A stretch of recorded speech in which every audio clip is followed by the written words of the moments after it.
Hoje, Apocalipse 19 e 20, a vinda gloriosa de nosso Senhor Jesus Cristo, os eventos finais e o reino milenar. O Apocalipse 19 vai ser, primeiramente nós vamos analisar o capítulo 19, e ele tem duas partes, estão em ordem cronológica, tem duas partes. A primeira parte são os acontecimentos no céu, que é do capítulo 19, versículo 1 a 10, e os acontecimentos na terra, capítulo 19, versículos 11 a 21. Então, essa é a divisão de Apocalipse 19. Eu preciso lembrar vocês que lá, quando nós terminamos o Apocalipse 18, com a condenação das duas Babilônias, né? A Babilônia religiosa, a Babilônia comercial e econômica, o derramar da última taça, então encerrou-se o juízo. Lembra que todas as taças foram derramadas. Agora, depois disso, segue-se a sequência de novo dos eventos, cronologicamente. Então, o juízo encerra. Então, obviamente, vai culminar com o quê? Com a vinda do Senhor. Então, Jesus Cristo, ele vem, tá? E isso é o assunto do capítulo 19, a vinda do Senhor. Ele vem para dar cabo ao império do anticristo, encerrar a grande tribulação, julgar as nações, separar quem entra no milênio e quem não entra, e iniciar o seu governo, o seu reino milenar. Só entrarão no milênio aqueles que, obviamente, sobreviveram à grande tribulação e creram no Senhor. Quem não crê, não entra no milênio. Então, esse julgamento, na vinda do Senhor, não é o julgamento final. É um julgamento de vivos. As pessoas confundem isso. Existem dois julgamentos aí. Não são dois juízos finais, como alguns fazem chacota, sem perder tempo de estudar, porque não gostam de estudar, e ficam repetindo o que ouvem, e começam a zombar, né? Então é dois juízos, então é dois arrebatamentos, então... Não, é duas vindas, não.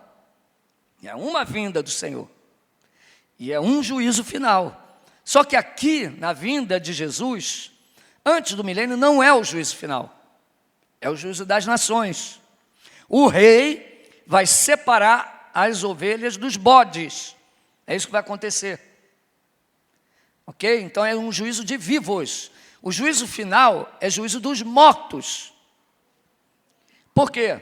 Quem ressuscita para o juízo final são os ímpios, que não ressuscitaram antes. Os ímpios da segunda ressurreição. É esses que vão ser julgados e condenados pelas suas obras. Nós vamos ver isso ao longo de todo o estudo hoje, se assim Deus permitir, que vamos ter que passar um pouco rápido. Não há tempo para fazer exegese de palavras. E eu creio que isso não interessa tanto assim, um nível mais acadêmico para os irmãos. Mas vamos começar esta análise com Apocalipse 19. Eu quero que você abra aí na sua Bíblia, ou siga aqui no slide, Apocalipse 19, de 1 a 10.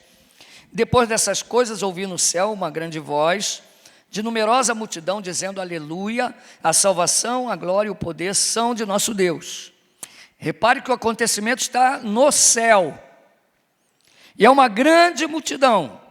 Veja bem, ouvi no céu uma como grande multidão, e eles adoravam a Deus. Por quê?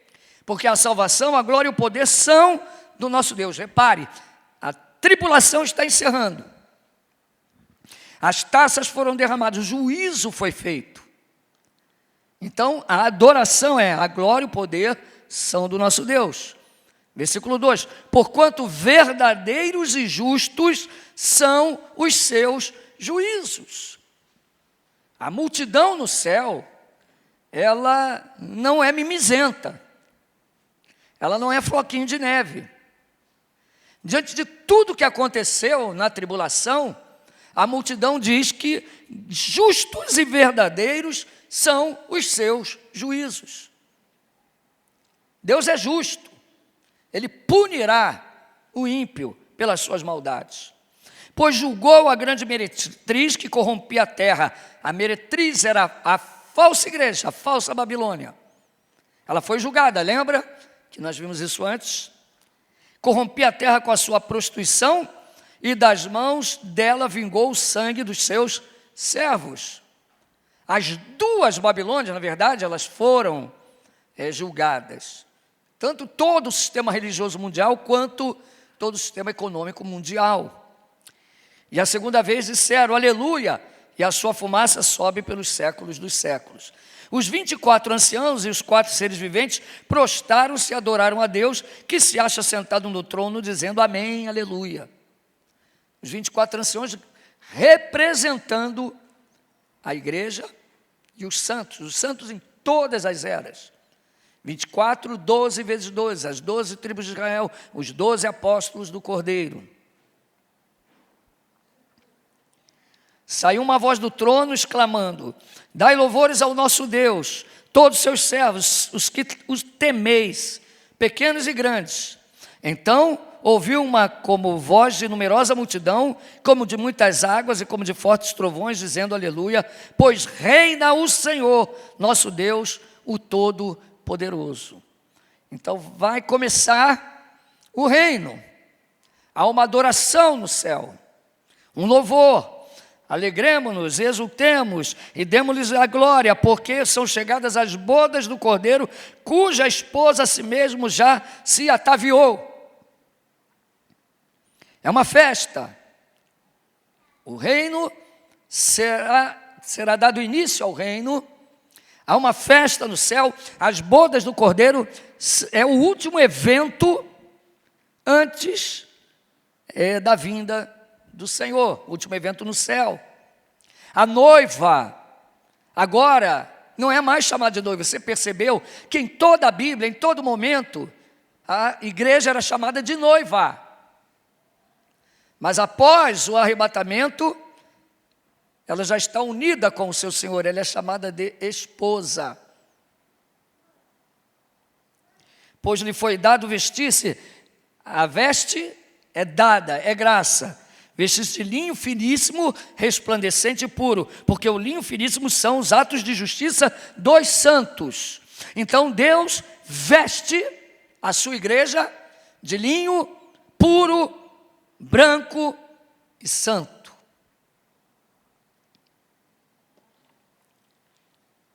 Então me falou o anjo, escreve, bem-aventurado aqueles que são chamados às ceias das bodas do Cordeiro. E acrescentou, são estas as verdadeiras palavras de Deus. Prostei-me ante os seus pés para adorá-lo. Ele, porém, me disse, vê, não faça isso. Sou conservo teu e dos teus irmãos que mantêm o testemunho de Jesus. Adora a Deus, pois o testemunho de Jesus é o espírito da profecia. A voz do Senhor. É o espírito da profecia, é o testemunho de Deus. Repare que esse versículo, ele desmonta toda a pretensão de idolatria, seja a qualquer criatura ou coisa existente. Devemos adorar somente a Deus. Então, esse início mostra eventos no céu que antecedem a vinda do Senhor. Repare bem, o arrebatamento não foi a segunda vinda, porque no arrebatamento Cristo não desceu à terra. A igreja é que é levada até Ele. Como em João 14, o apóstolo João diz, no versículo 1 em diante, não se turbe o vosso coração, crede em Deus, crede também em mim, na casa do meu Pai há muitas moradas, se não fosse assim eu teria dito, vou preparar-vos lugar, e se eu for, virei e vos levarei para mim mesmo, para onde eu estiver, estejais vós também. Ao meu ver, um arrebatamento pós-tribulação não tem como se encaixar nos eventos do Apocalipse, nem os correlatos em toda a Escritura. Por quê? Seria meio estranho, a igreja sobe e desce imediatamente. Ao meu ver, na minha escola interpretativa escatológica, eu creio num arrebatamento pré-tribulacionismo, até que prove o contrário. Então, você vê aqui que o capítulo se inicia com uma adoração. Então, tudo está para ser concluído. O Senhor voltará, a adoração é feita no céu, pelos 24 anciãos, os 4 seres viventes, todos os santos. O motivo da adoração são vistos a seguir. Primeiro, a vingança do Senhor, a destruição da cidade de Roma, prostituta, a queda da Babilônia política e comercial também. Deus é justo no seu julgamento e no derramar da sua ira, a destruição da Babilônia será definitiva, nunca mais se erguerá. Coincidentemente, eu estava vendo um vídeo de arqueologia, e foi ontem mesmo, e o arqueólogo percorria a cidade da Babilônia, e Saddam Hussein tentou reerguer a cidade. Ele tentou reerguer a cidade. Os mais jovens, eu acho que nunca ouviram falar em Saddam Hussein. Alguém já ouviu falar em Saddam Hussein? Pelo amor de Deus, não é tão... Olha como a mente de vocês está apagando a história, irmãos. Isso é recente, muito recente. Quem já ouviu falar em tempestade no deserto? Meus irmãos, por favor, estudem. Quem já ouviu falar em George W. Bush? Então, foi ele que bombardeou a Babilônia. Mandaram pegar o Saddam Hussein, trouxeram ele, transmitiu na televisão, sabia? O julgamento dele e a pena de morte foi transmitida ao vivo. Todo mundo viu ele sendo enforcado e pendurado. Mas Saddam Hussein disse: eu vou reconstruir a Babilônia e vou levá-la à áurea do tempo antigo. E aí eu vi na arqueologia as partes velhas da cidade com tijolos e as que Saddam Hussein colocou nas ruínas, né, lógico. E nos tijolos que Saddam Hussein colocou, sabe o que estava escrito? Saddam Hussein, o Todo-Poderoso.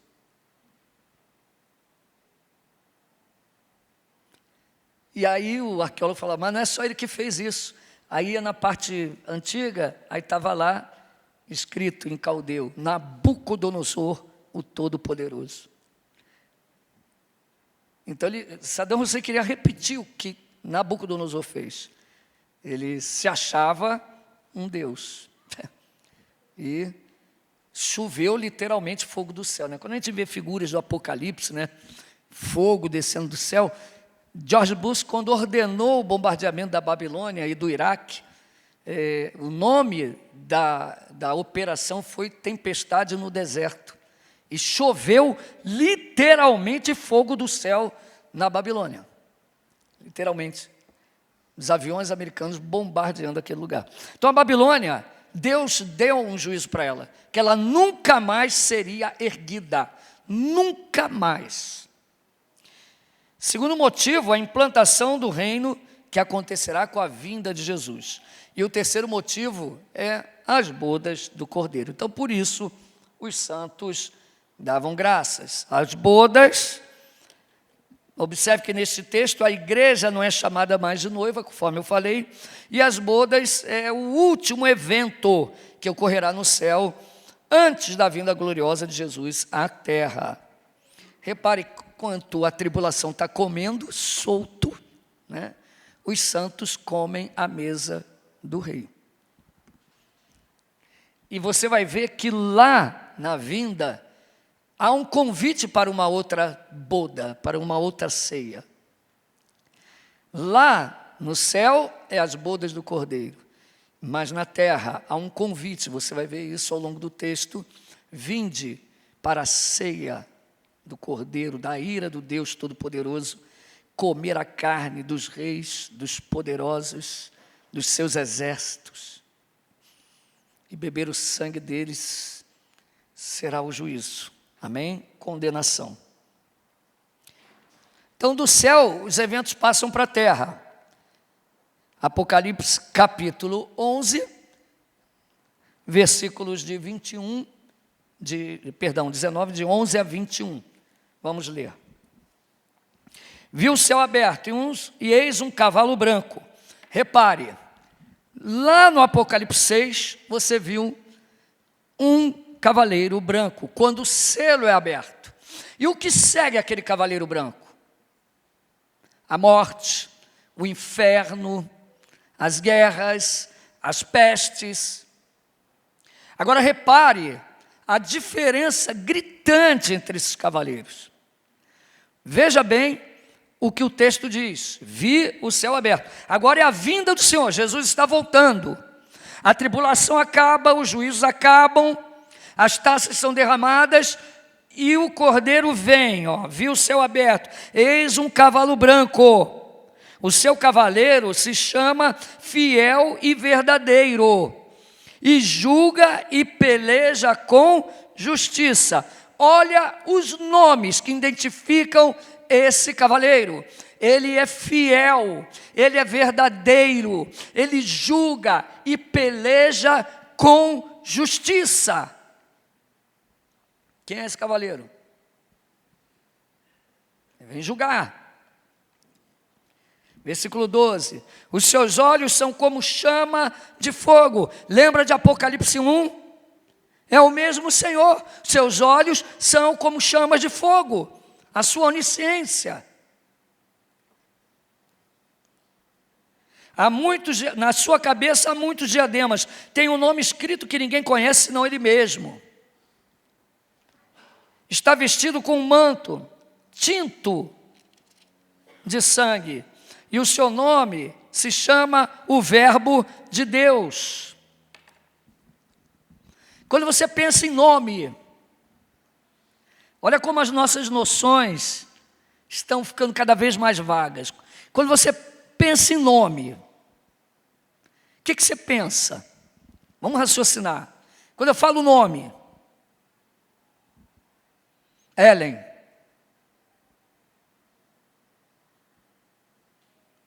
O que você pensou? Na Ellen? A não ser que você conheça outra Ellen. Mas aí ela tem o sobrenome. Então, repare uma coisa, por favor, olha, preste atenção. O nome identifica alguém. O nome não é essa coisa vaga que a gente acha, um nome.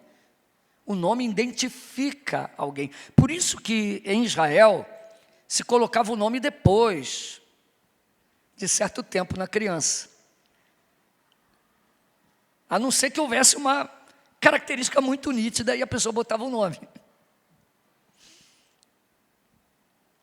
Mas o nome tinha tudo a ver com a pessoa. Quando você fala o nome, por exemplo, Ricardo. Tem o Ricardo Hauck, tem o Ricardo Bueno, tem o Ricardo Pastor, Ricardo Correia. Aí você vai, na sua mente já vem a imagem do pastor, a sua voz, o seu caráter, a pregação, a sua autoridade. Todo nome é assim. Lula, você lembra do Lula, é o presidente. Você lembra dele, você lembra da voz. Queira ou não, você lembra da voz. Lembra da autoridade dele, você lembra. Alexandre de Moraes, você vai lembrar dele, da autoridade dele, do semblante, de tudo. Você lembra.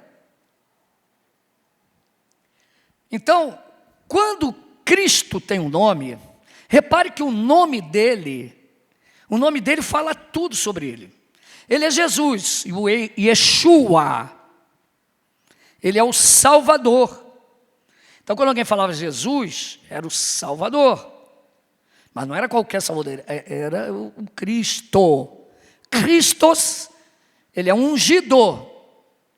Ele é o Messias, o enviado. Não é qualquer Salvador. E quando fala Jesus, até hoje, a gente lembra do quê? Da sua obra. A gente lembra da sua voz. Ué, mas eu não escutei Jesus. Tem a palavra.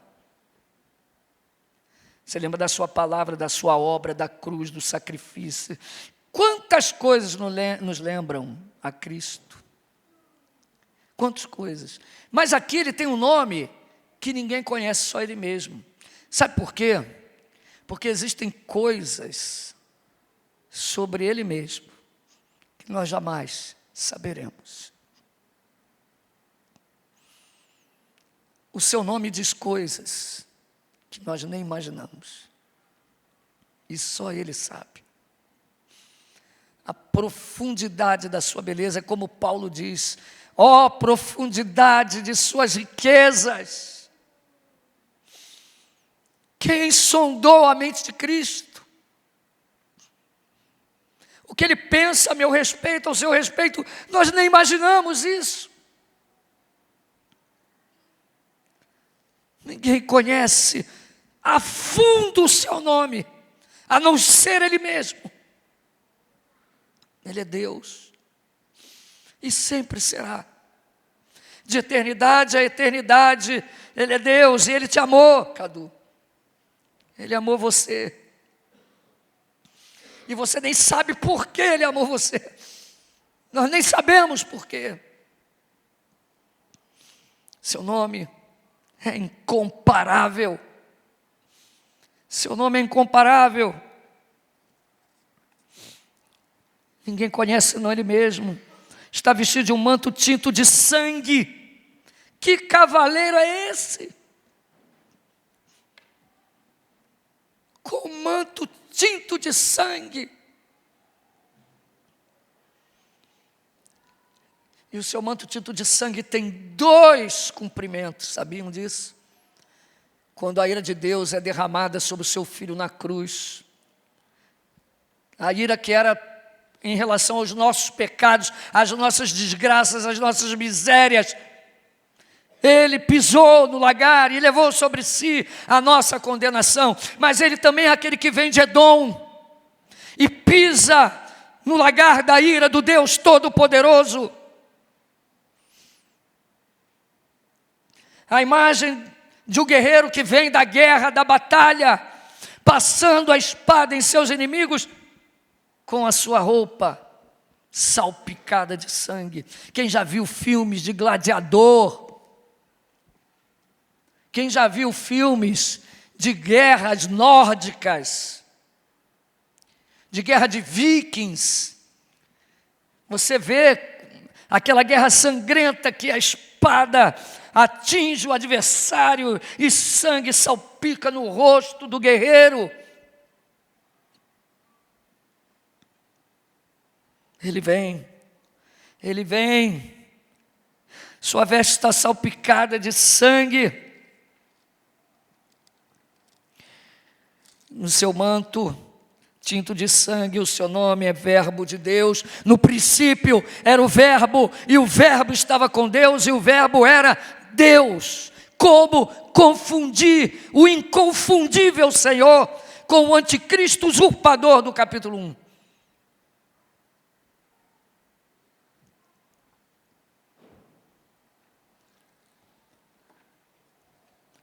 E seguiram os exércitos que há no céu, montando cavalos brancos, com vestiduras de linho finíssimo, branco e puro.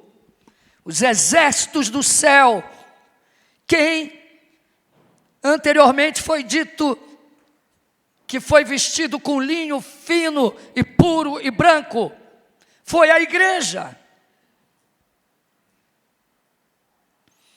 Então aqui, a segunda vinda, Cristo vem com todos os seus santos.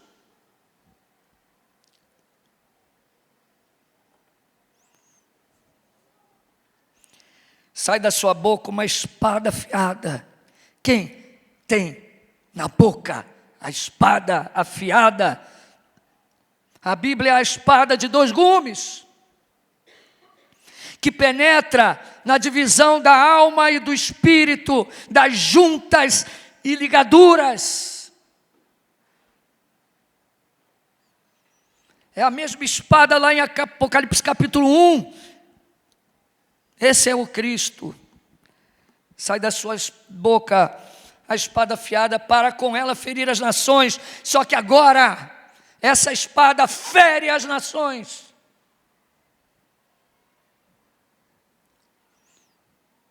Nações incrédulas que não creram no Senhor. E Ele mesmo as regerá com cetro de ferro. Ele regerá.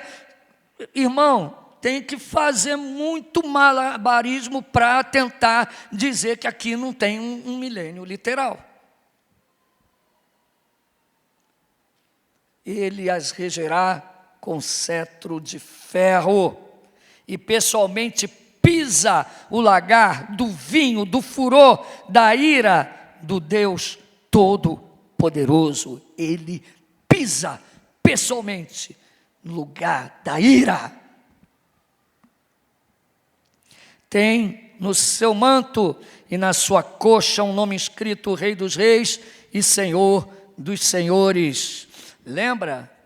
As nações em movimento, o anticristo surgindo, homens que querem o poder, mas somente Ele é o Rei dos Reis e Senhor dos Senhores.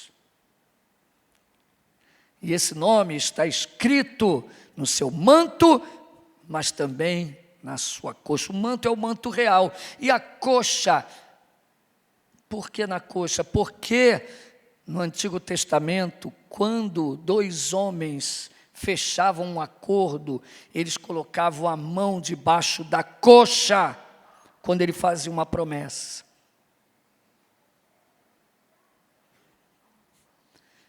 Estava a coxa direita, e o homem botava a mão debaixo da coxa, selava a promessa. É a minha palavra, essa é a minha palavra.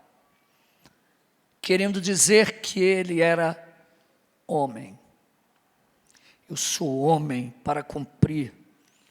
E na sua coxa está escrito: Rei dos Reis, Senhor dos Senhores. Ele é aquele que cumpre a promessa, ele é aquele que reina, conforme foi prometido anteriormente. Então vi um anjo posto em pé no sol e clamou com grande voz, falando a todas as aves que voam pelo meio do céu: vinde, reuni-vos para a grande ceia de Deus. Agora é outra ceia, para que comais as carnes de reis, carnes de comandantes, carnes de poderosos, carnes de cavalos e seus cavaleiros, carne de todos, quer livres, quer escravos, tantos pequenos como grandes. Vai começar a matança. Em outras palavras, está dizendo isso. O anjo convida: o Senhor está vindo, venham para a matança. Naquele momento, todas as nações se voltarão inutilmente contra o Cordeiro. Versículo 19: e vi a besta e os reis da terra com seus exércitos congregados para a batalha contra aquele que estava montado no cavalo e contra o seu exército. Olha que tolice. Eles estavam reunidos ali, em guerra, mas agora, tal como Pilatos e Herodes, que se juntaram e eram inimigos, mas se juntaram para comemorar, a prisão de Cristo, se juntaram contra Cristo. Aqui todos, a besta e todos os seus exércitos, congregados para a peleja contra aquele que estava montado no cavalo e contra o seu exército. Mas a besta foi aprisionada, e com ela o falso profeta, com os sinais feitos diante dela, seduziu aqueles que receberam a marca da besta e eram adoradores da sua imagem. Os dois foram lançados vivos dentro do lago de fogo que arde com enxofre.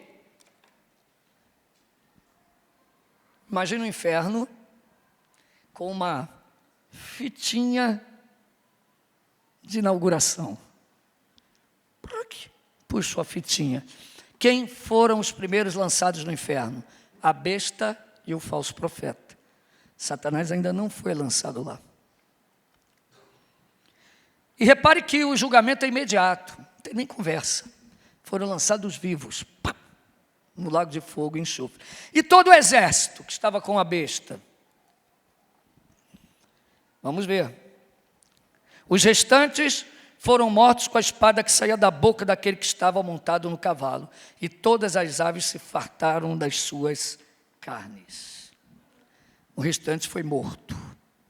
Todo o exército, todo aquele que adorou a besta, todo aquele que estava ali na batalha, todos aqueles que não estavam, todos que não servem ao Senhor, ali foram exterminados. E Deus convida as aves, venham, se alimentem dos cadáveres. Grande será a matança. Termina a tribulação com a vinda do Senhor. Eu quero aqui ler alguns textos, para poupar minha voz, por favor, começando com o pastor Luciano, Zacarias 14, de 1 a 9.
Aleluia. Não tem como interpretar de outra forma. Fala o nome da cidade, é Jerusalém, há uma batalha, exatamente como diz em Apocalipse. O Senhor é que sai para pelejar, o Senhor sai contra as nações, Ele pisa no Monte das Oliveiras, tem um local determinado, e Ele será rei sobre toda a terra. Atos, capítulo 1, versículos de 6 a 12. Por favor, irmão Samuel, pastor Samuel. Então, os que estavam reunidos lhe perguntaram: Senhor, será este o tempo em que restaures o reino a Israel? Uma pausa. Olha a pergunta dos discípulos. Vai ser agora que o reino vai ser restaurado a Israel? Continua. Respondeu-lhes: Não vos compete conhecer tempos ou épocas que o Pai reservou pela sua exclusiva autoridade, mas recebereis poder ao descer sobre vós o Espírito Santo, e sereis minhas testemunhas, tanto em Jerusalém como em toda a Judéia e Samaria e até aos confins da terra. Uma pausa. Então, olha, é agora que vai ser restaurado o reino a Israel? Jesus diz, olha, não interessa a vocês saber o tempo determinado, mas agora vocês vão receber o poder e vão pregar o Evangelho. Tá? O Espírito Santo desceria sobre eles e eles pregariam o Evangelho. O tempo do reino ainda não tinha chegado. Esse tempo, nós não sabemos quando vai começar. Não compete a nós sabermos aquilo que Deus determinou. Não sabemos. Continua, Samuel. Ditas estas palavras, foi Jesus elevado às alturas, à vista deles, e uma nuvem o encobriu dos seus olhos. E, estando eles com os olhos fitos do céu, enquanto Jesus subia, eis que dois varões vestidos de branco se puseram ao lado deles e lhes disseram: Varões galileus, por que estáis olhando para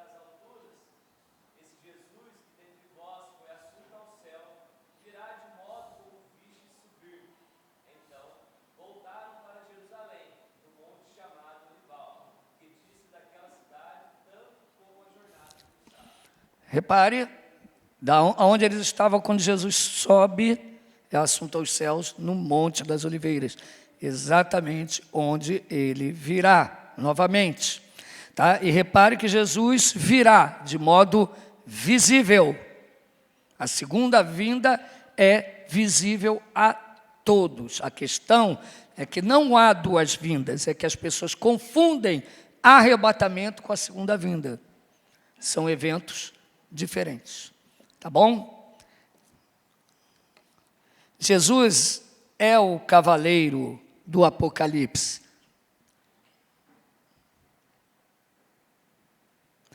Algumas características dele, nós já vimos, ele é fiel e verdadeiro. João 7,18, quem fala por si mesmo está procurando a sua própria glória. Mas o que procura a glória de quem o enviou, esse é verdadeiro, e nele não há injustiça. João 14,6, respondeu-lhe Jesus, eu sou o caminho, a verdade e a vida. Ninguém vem ao Pai, senão por mim. Ele é fiel e verdadeiro. Ele julga e peleja com justiça. João 5, 22 e 27. E o Pai a ninguém julga, mas ao Filho confiou todo o julgamento. E lhe deu autoridade para julgar, porque é o Filho do homem. Porque Jesus tem autoridade para julgar. Porque ele é homem. Ele é 100% homem. Não é somente o fato dele ser Deus. Ele pode julgar, porque ele, assim como ele é Deus, ele é 100% homem sem pecado. Ele tem autoridade para julgar. Atos 17, 31. Porquanto estabeleceu um dia em que há de julgar o mundo com justiça, por meio de um varão, que destinou e acreditou diante de todos, ressuscitando-o dentre os mortos. 2 Timóteo 4,1, conjuro-te perante Deus e Cristo Jesus, que há de julgar vivos e mortos, pela sua manifestação e pelo seu reino. Ele se manifestará e reinará. Portanto, existem dois aspectos do reino, o já e o ainda não. Em certo sentido, Cristo reina em nossa vida. Ele reina em sua igreja, ele reina em nosso coração. Mas ele reinará sobre a terra, literalmente. E as promessas feitas à nação de Israel em relação ao pacto palestino, em relação ao trono de Davi, se cumprirão.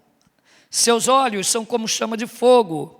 É a mesma descrição de Apocalipse 1,14. E na sua cabeça diademas, o diadema era uma espécie de coroa enfeitada usada pelos gregos e romanos. Muitos diademas, no sentido figurado, significa um reino infinito.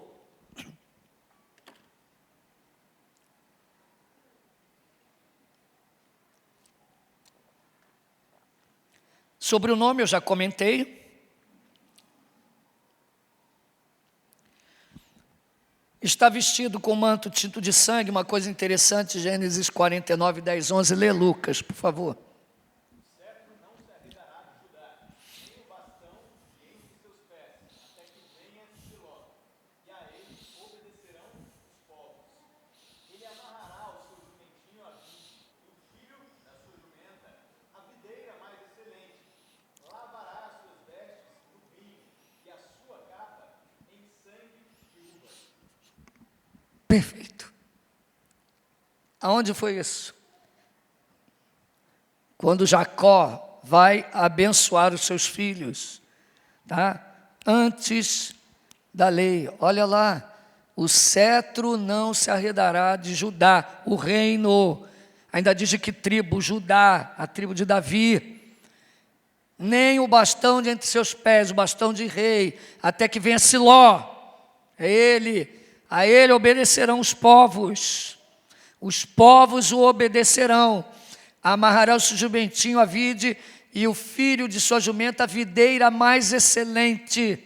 E Israel lavará sua veste no sangue, no vinho, e sua capa em sangue de uvas. Não temos dúvida. Agora, Isaías 63, versículo de 1 a 6, pastor Luciano, pode ler?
Louvado seja o Senhor. O seu nome é verbo de Deus. João 1, de 1 a 4 e 14, não há necessidade de ler. O exército que há no céu são os santos, conforme Apocalipse 19, 8, porque o linho finíssimo são os atos de justiça dos santos. E a espada é a palavra de Deus. Regerá as nações com vara de ferro, aponta o reino milenário, o governo de Cristo, o qual será extremamente justo. Por que é necessário reinar com vara de ferro? Porque no milênio os homens ainda estarão no estado que nós estamos hoje, podendo pecar ainda. Então será um governo justo. Quem morre no milênio morre por causa do pecado. Haverá morte no milênio. O nome escrito, Senhor dos Senhores, mostra o seu poder. Versículo 17 e 21, a grande matança ocorre no Armagedon, que é a planície de Meguido. Nesse lugar, ó, é um vale muito extenso, onde já aconteceram várias batalhas nos tempos bíblicos. A besta e o falso profeta são condenados imediatamente, e a morte dos integrantes do exército do anticristo pela palavra de Deus. Então, os integrantes do exército que participam desta guerra contra o Cordeiro e foram mortos vão para o Hades. Irmãos, por isso que eu queria ter dado escatologia antes de dar Apocalipse. O Hades não é o inferno. Hades não é o Sheol. Hades é a palavra grega para o lugar do estado intermediário. Tanto que no final do Apocalipse diz que o Hades foi lançado no inferno. Tá? Por quê? Aqueles que estão no lugar aguardando a ressurreição e o julgamento serão lançados no inferno. Então, o Hades é um lugar onde as pessoas se encontram em estado intermediário aguardando o juízo. Mais ou menos assim. Ó, o Senhor desce, vai aos ares, tá? A igreja é arrebatada, os santos ressuscitam, são arrebatados, a tribulação, juízo, tribunal, ceia, e aqui vai começar o milênio, depois da tribulação. Tem o juízo das nações e o milênio. A vinda de Jesus é precedida pelo arrebatamento. Primeiro ocorre o arrebatamento, e Jesus não pisa na terra. Após os 7 anos, vem a segunda vinda. Objetivos: dar fim ao império do anticristo, fim à tribulação, lançar a besta e o falso profeta no inferno, livrar Israel, instaurar o tribunal para julgar as nações e separar ovelhas de bodes. Prender Satanás e os seus anjos no abismo, antes de começar o milênio. Implantar o milênio, reinar sobre a terra, instituindo Israel como cabeça. Israel será cabeça dentre as nações. A capital do mundo será Jerusalém. Jesus vai reinar lá. Cumprir as promessas feitas por Deus em relação a Israel. Essas promessas foram feitas aos patriarcas, confirmadas ao longo da história e seladas nas alianças, pactos abraâmico, palestino e davídico. Aí vem as 2 ressurreições. A primeira é a ressurreição dos salvos para a vida eterna e se subdivide em 4 fases. Primeiro, Cristo. A primeira ressurreição começa com Cristo. Ele é o primeiro que morreu e ressuscitou em um corpo glorioso. Irmãos, estão entendendo? Amém? Então, ele é a primícia, ele é chamado de primícia dos que dormem. Depois, os santos no arrebatamento. Eles ressuscitam. Acabou a primeira ressurreição? Não, ainda falta. As 2 testemunhas vão ressuscitar durante a tribulação. E o final, os mártires da tribulação ressuscitam no final. Aí conclui todos os que participaram da primeira ressurreição, que é chamada ressurreição da vida. É a ressurreição para a vida. A segunda ressurreição é a ressurreição para a morte. E ocorrerá depois de 1000 anos. Será apenas para perdidos. 2 ressurreições. A primeira ressurreição encerra com a vinda de Jesus. Os outros mortos não ressuscitaram, até que se complete os 1000 anos, que é a segunda ressurreição. Quem ressuscita na primeira ressurreição, ressuscita para a vida eterna. Quem ressuscita na segunda ressurreição, ressuscita para a morte eterna. Quem fica na terra, vai, depois do arrebatamento, para a tribulação. Com a vinda de Jesus, ficam na terra as ovelhas. Os bodes não vão entrar no milênio. Repare que há uma diferença. É que o tempo é curto, mas olha, quando há o arrebatamento, quem sai da terra?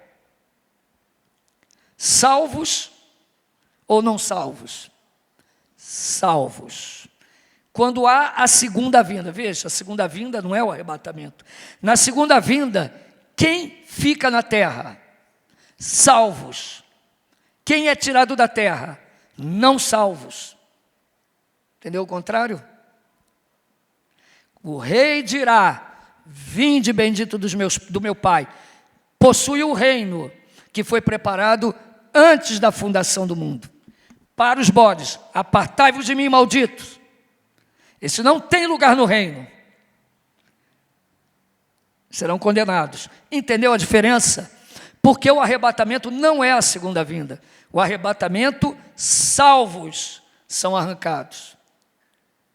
Os ímpios ficam na terra. Haverá conversão, mas quem foi arrebatado é quem era salvo. No milênio, quem fica na terra? Os salvos. E quem é tirado da terra? Quem não é salvo. Para que essas pessoas ficam na terra?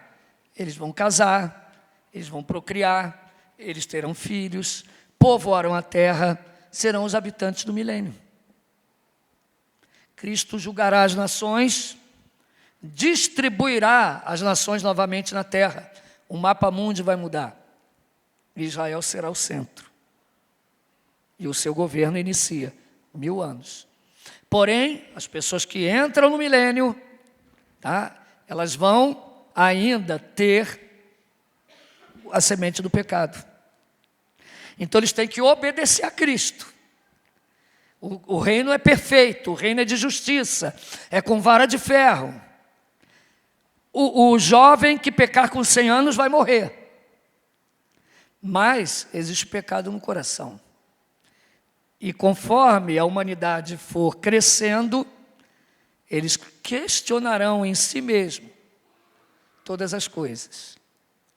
E aí, quando Satanás é solto novamente, ele reúne essas pessoas, Gog e Magog, em toda a terra, para a última peleja. Por que Satanás consegue reunir essas pessoas? Porque o coração delas ainda é pecaminoso. Muitos obedeciam a Cristo porque não tinham opção. Vou dar um exemplo para você entender. Igreja salva. Não, quem salva é Cristo, né? É a graça. Mas por que é importante você estar numa igreja onde o pastor, ele, entre aspas, tá, rege a igreja com vara de ferro? Procura ser justo. Por quê? Porque se você deixar, o pecado ele vai alastrar. Nós somos crentes, mas nós estamos ainda em um corpo corruptível, ainda estamos nesse estado com possibilidade de pecar. A prova disso é pessoas que saem da igreja e vão para lugares onde pode fazer o que bem entende, acabam aonde? Em droga, separação, adultério. Dê graças a Deus enquanto você estiver em um lugar onde realmente você não faz o que bem entende. Isso é a melhor coisa. E assim vai ser o governo de Cristo. Ele regerá as nações com vara de ferro. Então, com esses eventos acaba a tribulação, que corresponde à semana de Daniel. 70 semanas estão determinadas sobre o teu povo, sobre a tua santa cidade, para fazer cessar a transgressão, dar fim aos pecados, para expiar a iniquidade, trazer a justiça eterna, selar a visão e a profecia, para ungir o santo dos santos. Então, Jesus é ungido, tá? O rei é o Messias, é o Senhor, e agora ele começa o reino, é o capítulo 20. Acompanhe comigo a leitura.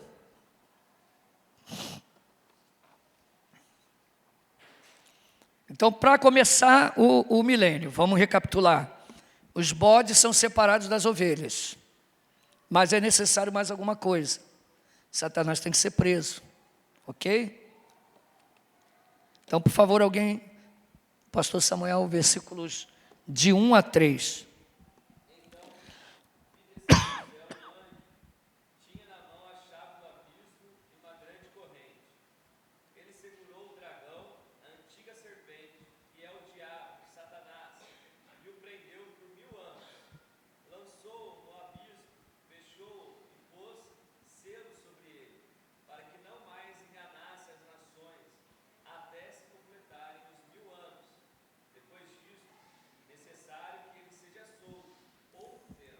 Então, veja bem, aqui está bem claro. Eu sublinhei algumas coisas. Então, vi descer do céu um anjo. Como é que está a sequência? Acabou a tribulação. Jesus vem reinar. Ele separa a ovelha de bode. Tá? Juízo das nações. A besta e o falso profeta vai para onde? Quinto dos infernos. Vai para lá. Jogaram lá. Sonoplastia foi boa, né? Tá. E Satanás, o que ele faz? Então, vem um anjo, ele tem a chave do poço do abismo, e existe um lugar, tá? Que não é também um inferno, não é o Hades. É um local onde anjos caídos, inclusive estão alguns presos agora. Lembra lá no capítulo 9 que Satanás recebe a chave do poço do abismo, ele abre e sai uma nuvem de demônios que vão atormentar a terra durante 5 meses, durante a grande tribulação. Então você vê que há esse abismo. E desse abismo tentaram fugir os porcos, os espíritos que entraram nos porcos, lembra? Senhor, não nos manda para o abismo. Não prende a gente lá antes do tempo. Então aqui, ó.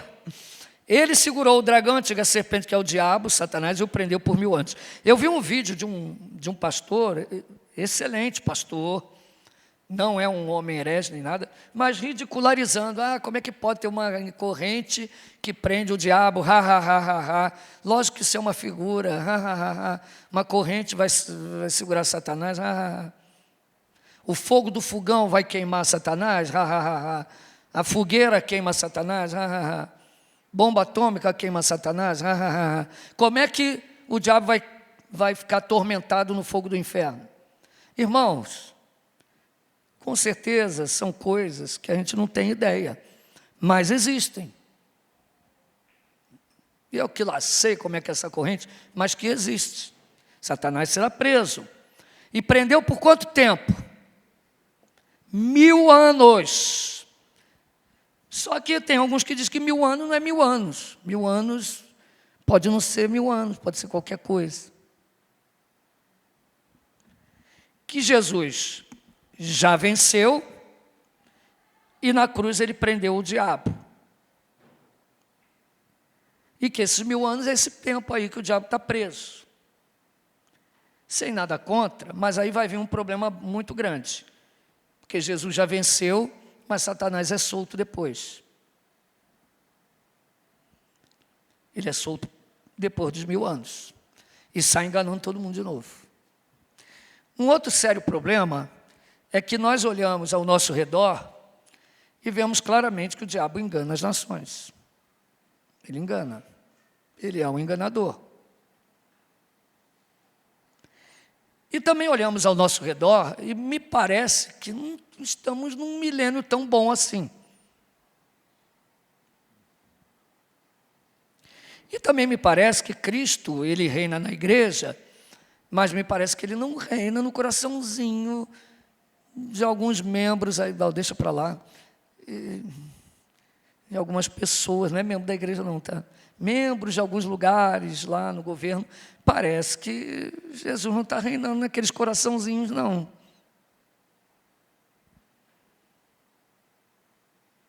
Tem algo estranho. Mas ele é preso por 1000 anos, para quê? Para não haver nenhuma influência satânica durante o milênio. Lançou no abismo, fechou, pôs selo sobre ele, para que não mais enganasse as nações. Então, até agora ele está enganando, né? Até esse momento. Para que não engane mais, até se completarem os 1000 anos. Até 1000 anos ele não vai enganar. Depois disso, é necessário que ele seja solto por pouco tempo. Então, ele é solto de novo. Tempo indeterminado, aí sim, aqui, ó, por pouco tempo. Quanto pouco tempo é isso? Não sei. Mas um breve tempo. Então você vê que quando se completa os 1000 anos, ele é solto de novo. Ele é tirado do abismo. Bom, o dragão é a antiga serpente, conforme Gênesis 3:1, conforme Gênesis 3:4, 3:13, 3:14, 3:15. É a velha serpente. Que serpente é essa? Satanás.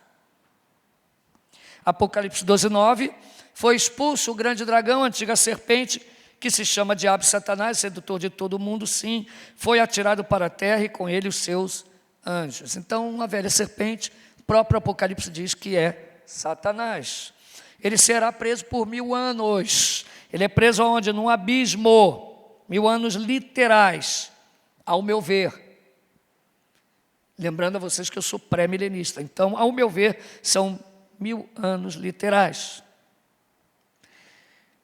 Que prova é essa? Isso deixa evidente que a natureza humana é má. Para quem duvida, para arminianos que acham que a depravação não é total, ou para aqueles neopentecostais que tudo é o diabo. Ah, eu traí minha esposa, mas foi o diabo que me fez, eu traí ela. Ah, eu passei um cheque, mas o diabo pegou minha mão, fez assim, um cheque sem fundo e dá. Eu sou tão bonzinho. Para aqueles que duvidam que o ser humano é ruim e que a culpa não é, não precisa desgravar não, a culpa não é do Lula, não é de ninguém. Embora existam pessoas más e ruins, tá? Existem pessoas ruins. Mas o pior problema é o coração do homem, que gosta de seguir quem é ruim. E a prova de que o coração do homem é que é corrompido, eles estão aí 1000 anos de paz, num governo perfeito, Nenhum presidente pode fazer um governo que nem Cristo. Nossa esperança não é Bolsonaro, nenhum deles, nenhum faz um governo perfeito, só Cristo. Mas nesse governo perfeito, os homens vão se rebelar no final. E qual é a desculpa? Para eles seguirem a Satanás. Qual é a desculpa para ter pecado no milênio? Quem vai ousar falar diante do rei que pecou porque o diabo, se o diabo não está ali, está preso? Então é provado que o homem não tem só o inimigo como o diabo como inimigo. É o diabo, o mundo e a carne. E ainda que prenda o diabo, a carne e o mundo ainda tentam seduzi-lo. Por isso que tem que ser vara de ferro. Satanás tem que ser preso. 9:12. O poço do abismo é o mesmo de 9:1-2. O quinto anjo tocou a trombeta e viu uma estrela caída do céu na terra. Foi-lhe dada a chave do poço do abismo.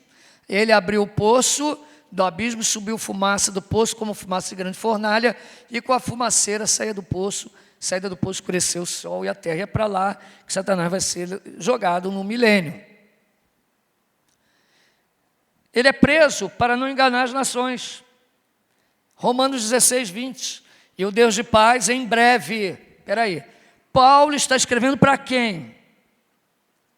Para crentes? Para crentes. Mas ele diz o quê? E o Deus de paz em breve esmagará debaixo dos seus pés, dos vossos pés, a Satanás. Então, ele ainda não foi esmagado debaixo dos nossos pés. Ainda não. Em breve será. 2 Coríntios 2,11, ó.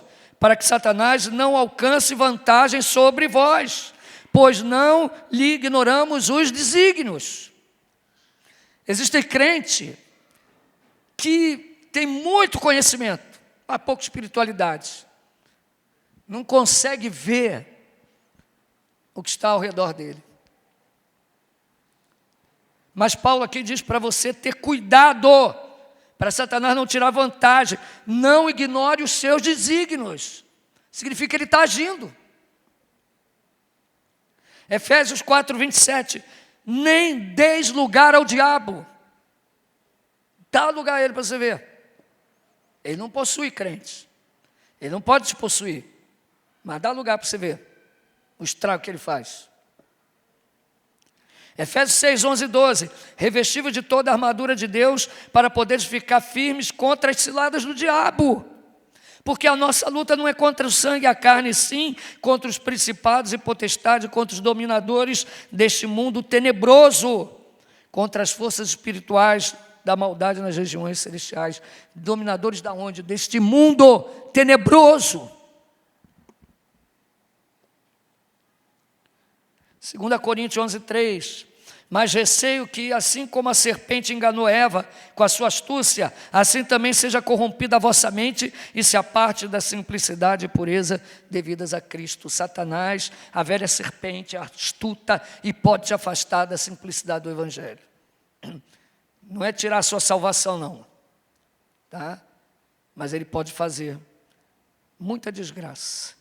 Tiago 4,7. Sujeitai-vos, portanto, a Deus. Resistir ao diabo e ele fugirá de vós. Para que eu vou resistir a alguém que está preso lá, não está fazendo nada?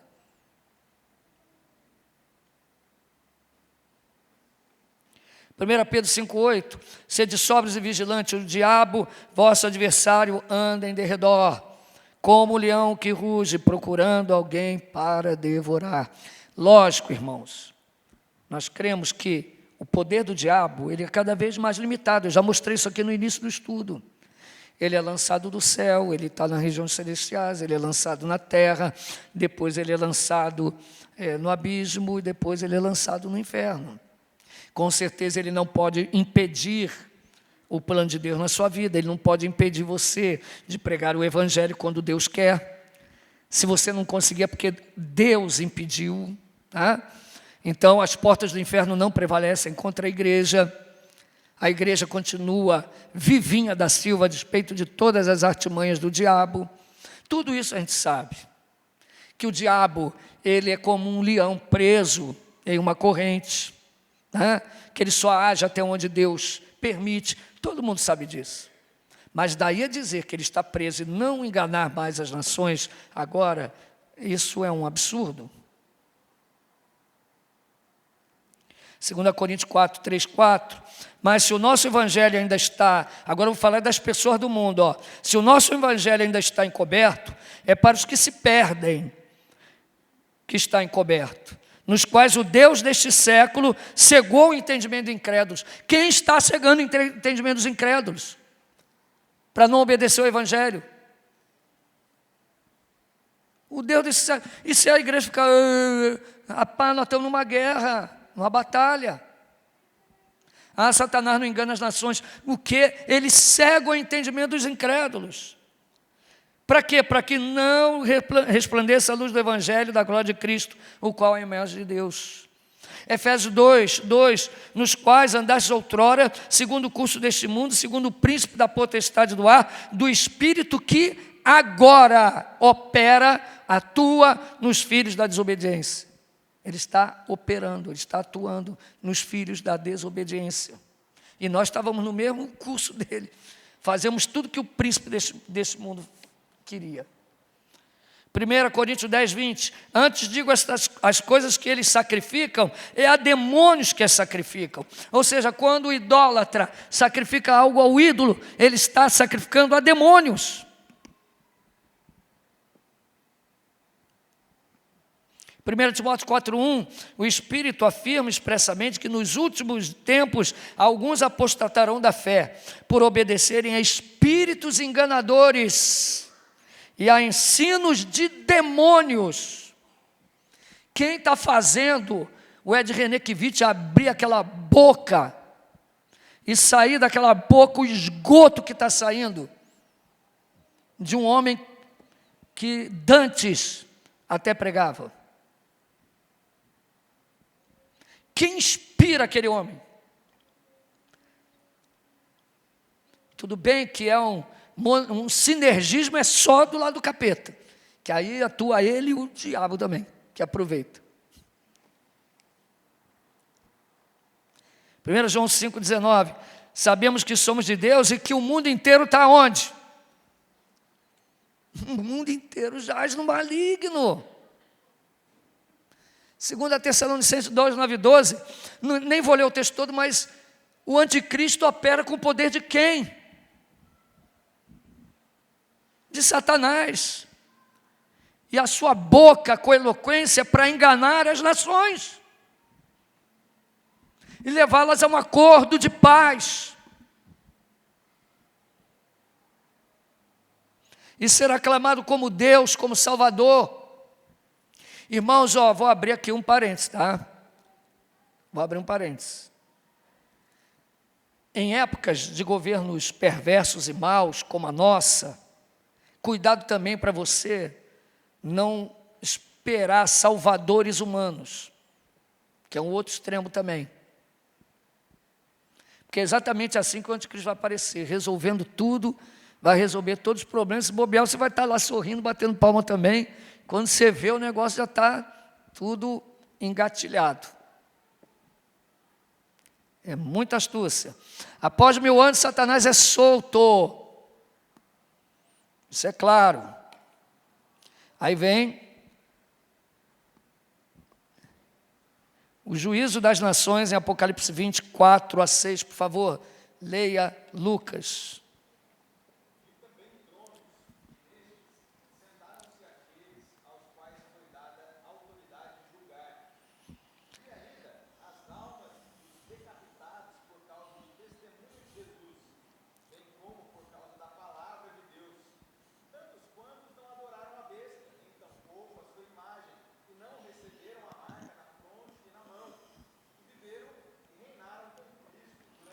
Então aí acaba a primeira ressurreição, acabou.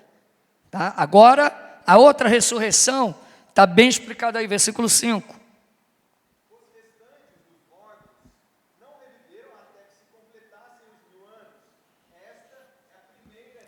Então significa que se tem a primeira, tem a segunda também. Continua. Bem-aventurado e santo é aquele que tem parte na primeira ressurreição. Sobre esses, a segunda morte não tem autoridade. Pelo contrário, serão sacerdotes de Deus e de Cristo, que reinarão com ele por 1000 anos. Então, quem reina com Cristo é quem ressuscitou na primeira ressurreição e aqueles que ficaram. No início, nós vemos o juízo das nações. É um julgamento de vivos, para comparecer no tribunal aqueles que sobreviveram à tribulação e creram em Deus. Jesus separa a ovelha dos bodes. Acho que isso ficou bem claro aqui para vocês, né? Lê, pastor Luciano, por favor.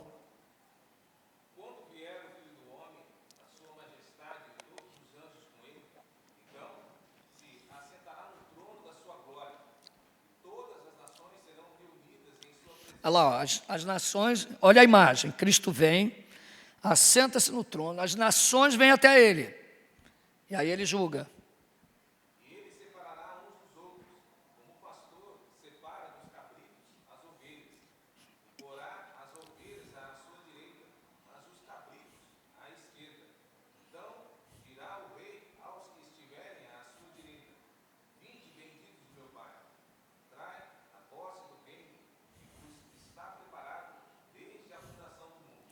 Então, você vê que há o juízo das nações. Não pode ser confundido com o juízo final, que vem depois do milênio, ok? Sobre essas fases de ressurreição, 1 Coríntios 15, 20, é bem claro. Mas, de fato, Cristo ressuscitou dentre os mortos, sendo Ele as primícias. Cristo é a primícia.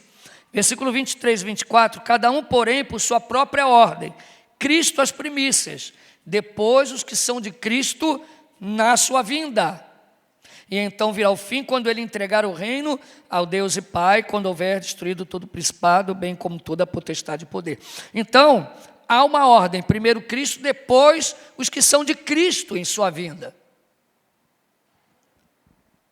Os ímpios não estão aqui nessa ressurreição. Encerrando, Gog e Magog, a condenação eterna do diabo, Apocalipse 20, 7 a 10. Por favor, Samuel. Quando, porém, se completarem os 1000 anos, Satanás será solto da sua prisão, sairá a seduzir as nações que há nos 4 cantos da terra, Gog e Magog, a fim de reuni-las para a peleja. O número dessas é como a areia do mar. Marcharam, então, pela superfície da terra, sitiaram o acampamento dos santos e a cidade querida. Desceu, porém, o fogo do céu e os consumiu. O diabo, o sedutor deles, foi lançado para dentro do lago de fogo e enxofre, onde já se encontra não só a besta, como também o falso profeta. Serão atormentados de dia e de noite pelos séculos dos séculos. Então aqui, você vê, acaba os 1000 anos, Satanás é solto, ele engana as nações, Gog e Magog. E aí o que Deus faz? Desce fogo do céu, o Satanás é jogado aonde agora? No inferno. Ele não estava no inferno, ele estava no abismo, ele é solto e agora ele é lançado no inferno. Quem já tinha inaugurado o inferno? A besta e o falso profeta. Vocês estão entendendo a sequência? Versículo 11. Vi um grande trono branco e aquele que nele se assenta, de cuja presença fugiram a terra e o céu, e não se achou lugar para eles. Repare que é outro juízo aqui. Agora é o juízo final, o juízo do grande trono branco. Vi também os mortos, os grandes e os pequenos, agora todos os mortos, postos em pé diante do trono. Então se abriram os livros, ainda outro livro, o livro da vida foi aberto. E os mortos foram julgados segundo as suas obras, conforme que se achava escrito no livro. Anote aí o que eu vou dizer. Ninguém é salvo por obras. O homem só é salvo pela graça.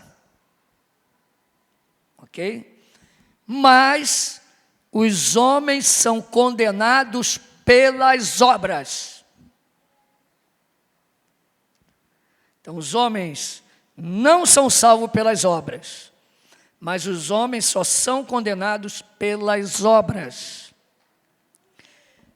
A lógica é a seguinte: minhas obras são trapo de imundície, minha justiça não pode me salvar. Então, a justiça de Cristo me salva. Ok? É a graça que me salva, é a graça. Mas aqueles que insistem em ser salvo pelas obras, pelos seus méritos, ou a sua inteligência, a sua capacidade, aqueles que não creem, naquele dia, o que está escrito aqui, vão ser abertos os livros. Fulano de tal vai chegar diante de Deus. Pega lá o livro da vida, olha aqui, ó, versículo 13. Deu os mortos os que nele estavam.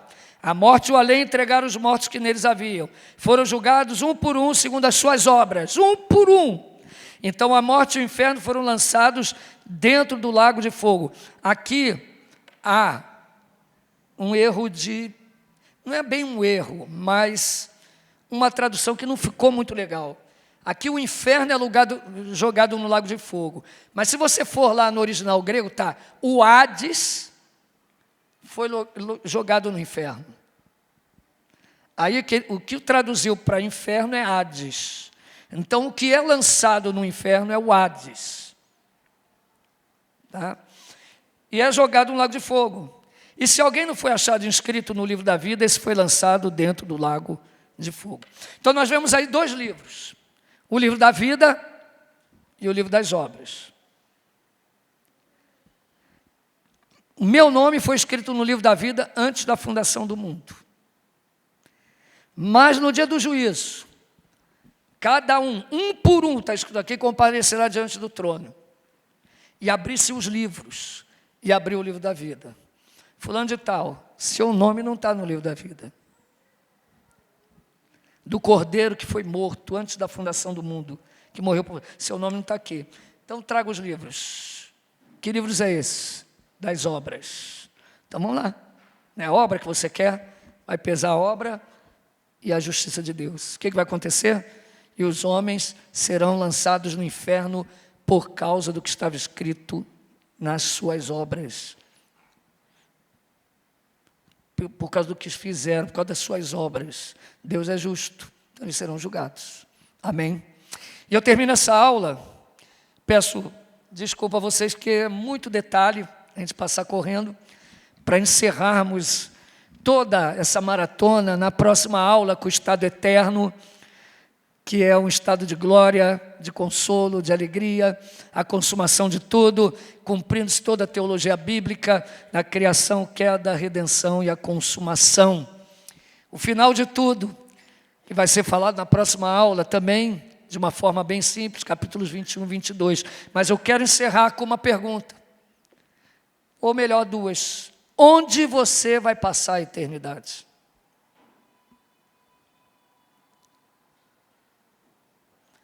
Onde você passará a eternidade? Segunda pergunta, onde o seu parente ímpio passará a eternidade? Por que você não prega o Evangelho? Porque você tem medo de ofender seu parente que está mergulhado no catolicismo, na idolatria, está mergulhado no pecado, na droga, está mergulhado na perversão sexual. Porque você tem medo de falar para ele, mas prefere deixar ele caminhar para o inferno. Porque é para lá que eles vão. O inferno é real e nós aprendemos aqui. Amém? Vamos ficar